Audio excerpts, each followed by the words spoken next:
Nah, setelah abad 19, ilmu linguistik ini mulai berkembang. Tadi ada yang mengenai huruf, ada mengenai tata bahasa, kemudian ada mengenai bunyi dan lain sebagainya. Setelah abad ke-19 itu ada berbagai macam cabang linguistik yang bermunculan. Dalam artian, berbagai macam penelitian yang berkembang dalam bidang linguistik setelah abad 19.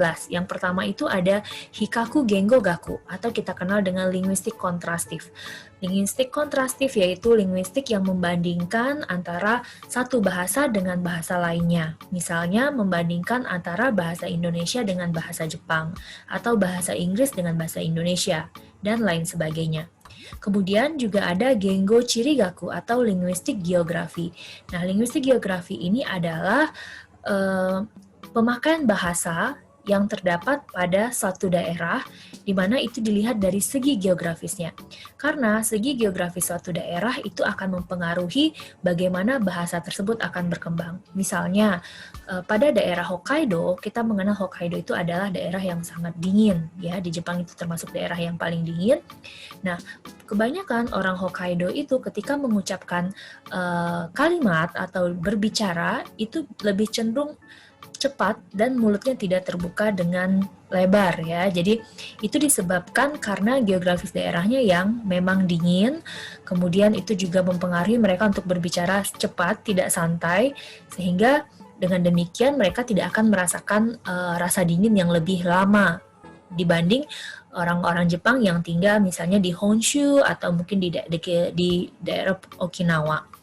Berikutnya juga ada Kozo Gengo Gaku, linguistik struktur. Nah, ini adalah linguistik yang paling basic yang mempelajari tentang struktur seperti struktur bunyi, kemudian kata, kalimat, yang mana itu adalah ilmu dasar dalam linguistik.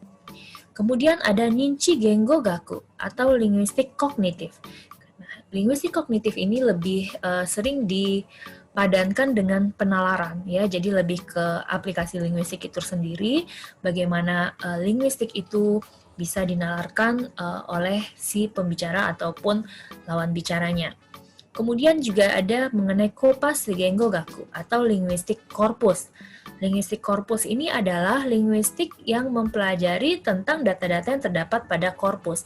Nah, korpus itu sendiri sebenarnya adalah kumpulan dari data-data.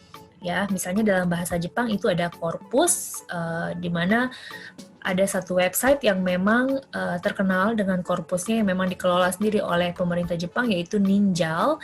Nah, di situ banyak sekali terdapat data-data apabila kita ingin melakukan penelitian dalam bahasa Jepang. Nah, itu bukan saja hanya berupa kata-kata, tapi kita bisa melihat dari segi sejarahnya. Misalkan kata-kata yang sering digunakan pada zaman Meiji, atau kata-kata yang sering muncul pada bidang politik, atau kata-kata yang biasa digunakan dalam percakapan sehari-hari dan lain sebagainya. Nah, ilmu linguistik yang membahas mengenai kumpulan data-data tersebut dalam suatu penelitian itu kita sebut dengan Kopasu Gengo Gaku.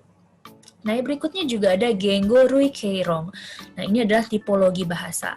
Rui Keirong di sini kita bisa melihat ciri khas masing-masing bahasa, bukan hanya bahasa antar negara saja, tapi bisa saja misalkan di Jepang itu ada bahasa Osaka atau kita kenal dengan Kansai Bank, mungkin nanti juga ada Kyoto Bank. Kita bisa melihat ciri khas masing-masing dari si Osaka Bank tersebut dan juga Kyoto Bank tersebut. Itu kita sebut dengan tipologi bahasa.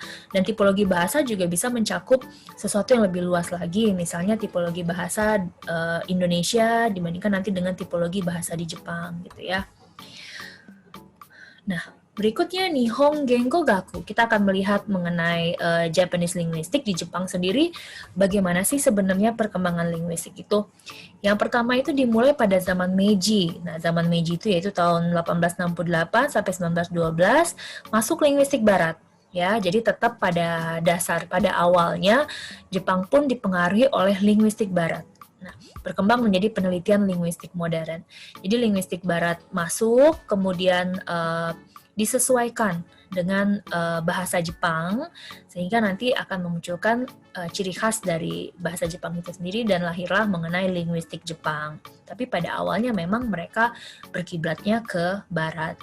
Kemudian sesudah zaman Meiji berkembang penelitian mengenai aksen dari Hogeng atau dialek daerah. Nah, pada poin kedua ini kita bisa melihat sesuatu yang diadaptasi mereka dari barat itu mulai mereka coba terapkan di dalam negara mereka sendiri, di Jepang sendiri, yaitu dengan penelitian aksen atau dialek-dialek daerah yang terdapat di Jepang. Jadi linguistik itu berkembang dari mereka ahli linguistik Jepang meneliti bahasa-bahasa daerah yang ada di Jepang itu sendiri. Nah, berikutnya berkembang linguistik yang melihat ciri khas bahasa Jepang. Nah, setelah mereka meneliti Hogeng atau aksen dari dialek-dialek daerah tersebut, mulailah berkembang ilmu linguistik yang melihat ciri khas bahasa Jepang secara umum. Jadi masing-masing dialek sudah dapat nih ciri khasnya. Nah, untuk universalnya, mereka melihat linguistik yang melihat ciri khas dari bahasa Jepang itu sendiri. Nah, setelah masuk abad 20, berkembanglah penelitian bahasa lainnya. Jadi, mereka mulai melihat ke negara tetangga dulu, misalkan Korea gitu, linguistik bahasa Korea dibandingkan dengan Jepang, kemudian nanti mulai menambah ke Asia, ya. Jadi begitulah perkembangan linguistik di Jepang. Bagaimana minasang? Do deshita ka? Sesudah menyaksikan video mengenai Introduction of Linguistic dan mengenai fonetik dalam bahasa Jepang beserta fonologi dalam bahasa Jepang, apakah sudah cukup paham? Dari video tersebut kita bisa melihat bahwa perkembangan linguistik dalam bahasa Jepang itu sejak kapan terjadinya, dan kemudian kita juga bisa melihat masing-masing huruf Jepang itu diproduksi oleh alat ucap seperti apa. Dan terakhir itu untuk skop yang lebih besar lagi, huruf-huruf atau kata dalam bahasa Jepang itu bagaimana cara kita ucapkannya, bagaimana aksen yang tepat, bagaimana intonasi yang tepat, dan lain sebagainya. Diharapkan dengan kumpulan video tadi itu bisa membantu minasang untuk belajar bahasa Jepang, dan diharapkan juga bisa membantu minasang untuk bisa berintonasi atau mengeluarkan aksen dalam bahasa Jepang secara tepat.